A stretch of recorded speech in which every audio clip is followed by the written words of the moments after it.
A lot of people know the word, but they don't have a relationship with Jesus. A lot of people, like sometimes people are very religious. Like Paul was brought up in that religious setting. He had the knowledge of the scriptures. He had all this knowledge of the scriptures. You know, he was. He even brags about it in some of the books that he wrote. He's like, I was a Jew, a Pharisee of Pharisees. You know, I was one of the main people under that group, and I learned. If anyone has reason to boast, but I won't boast. But Paul, my point is this: Paul was taught and knew the word of God. Okay, but he was still killing Christians in the deception of the devil. Okay. And God saw the virtue. He saw the promise. He saw the word of God on the inside of Paul. He's like, who is this young man walking around here on fire for the Pharisees and Sadducees? I need him on my team. That boy got spunk. Come on, you need to be with me. And Paul was one of the main people promoting the gospel. Like some of the disciples that were originally with Jesus fell off. Paul was going forward with that thing.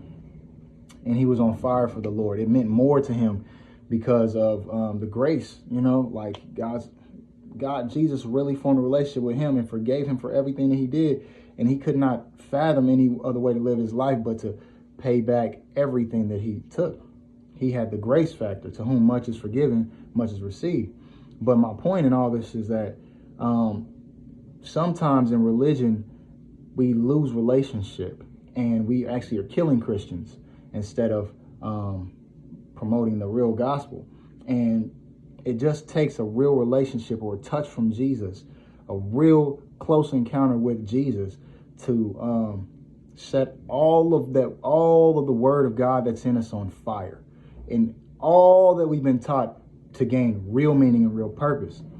And also the point I want to pull out is that God saw the virtue. He saw He saw all that was in Paul, all that had been put in Paul, all the knowledge of the scriptures and all that he'd been taught and all that he'd learned, and how it was misdirected zeal. It was aimed in the wrong direction.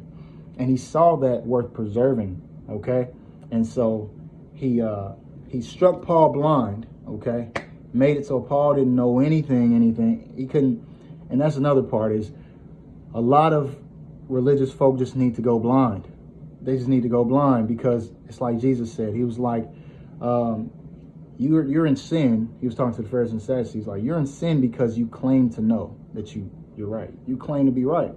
That's why you're in sin. But if you would claim that you didn't know, then you wouldn't be in sin. And a lot of religious folk just need to be blinded, okay? They need to be blinded so that they can activate that relationship factor.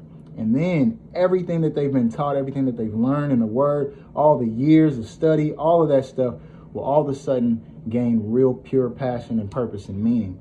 And they'll begin to walk on fire for God. But they have to go blind first. And they have to develop a trust and a relationship with God. And so for religious folk, hey, God might just blind you. And as we head to the end of days, God might just blind you. He might just blind you for your own good. He might just blindside you. He might just hit you with something that you never could expect, or you don't know what to do with, or put you in a situation where it seems there's no way out, because he wants you to, at this point, exercise real relationship with him, okay? For so long, you have been going out to do God's work and actually been hurting God's people and not knowing it.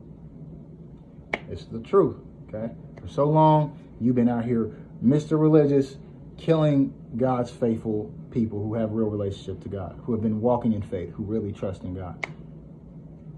And the reason, and your reasoning is because you're so righteous in your own mind. God's going to blind you, okay? And it'll be a good blinding. He's going to be gracious with you. He's going to blind you, put you in a situation where you don't know what else to do, where there doesn't seem to be any way out, where you are going to have to walk by faith. And as you begin to take those steps of faith, should you agree to go on that journey with God? Because even Paul then could have just went away blind.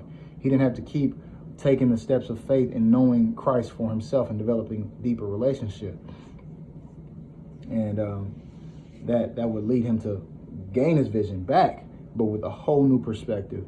and begin to be on fire for the Lord and have a zeal, that fire, a passion that couldn't be put out.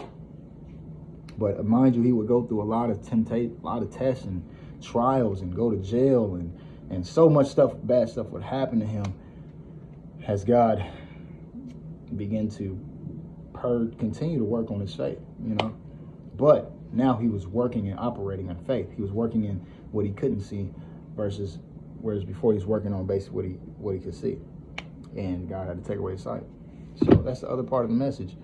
But God knows how to deliver the wicked deliver the righteous from among the wicked, and it's gonna. Sometimes it will hurt. Sometimes it will be very painful. I know. Trust.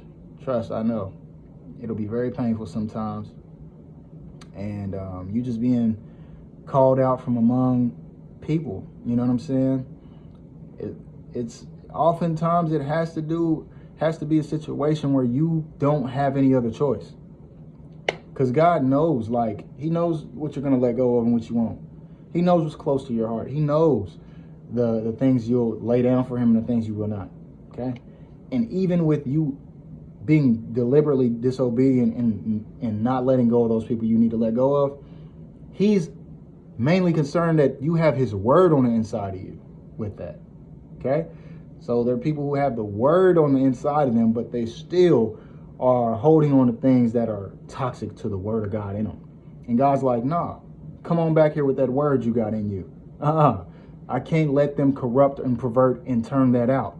I can't let them kill that. The world needs that. That's my promise. That is going to be good for everyone. It's going to be good for you and for everyone else, even them, the people that I'm delivering you from. I have to preserve it for their sake. I've got to take you from amongst them. And this is a word for anybody who's been hurt, you know what I'm saying? Been dogged out. It seems like the more pure your heart is, the worse you get dogged out sometimes. You get rejected, you get dogged. You get dogged bad. And you get ostracized, you get isolated, scrutinized, so many things. And the breakups, they hurt, you know what I'm saying? The separations, they hurt. And it seems like they treat you like you're less than anything or less than human. And you're holding on to it. You're like, I hate that they left me. You're feeling less and less valuable, less and less important, less and less significant. Like you feel like they just stomped all over you. Like you got no worth or value. But God's like, hey, you got my word on the inside of you. They weren't good for you anyway. They were going to turn you out. You got my word on the inside of you. I need you to look at what you have in you, the value you have in you. I need you to see that and understand it's more. This thing is bigger than you. Let go of it. Let go of it. Let them leave. Let them go. What I have in store for you is more important. It's going to serve you and them and the whole world. This is bigger than you. So I'm not going to let them corrupt it. Okay? And I'm not going to let you in your own disobedience just be destroyed along with the wicked. I'm taking you out. It's going to hurt. I'm taking you out. I'm not going to let you get destroyed. It is a free will choice. And it can be as easy or as hard as you make it. But God is not going to suffer your soul to see corruption. You won't suffer your holy to see corruption. You'll show them the path of life. God's going to show you what you have in you, the promise you hold, the word of God that's in you. It's worth saving. God's going to save it. Okay? Word.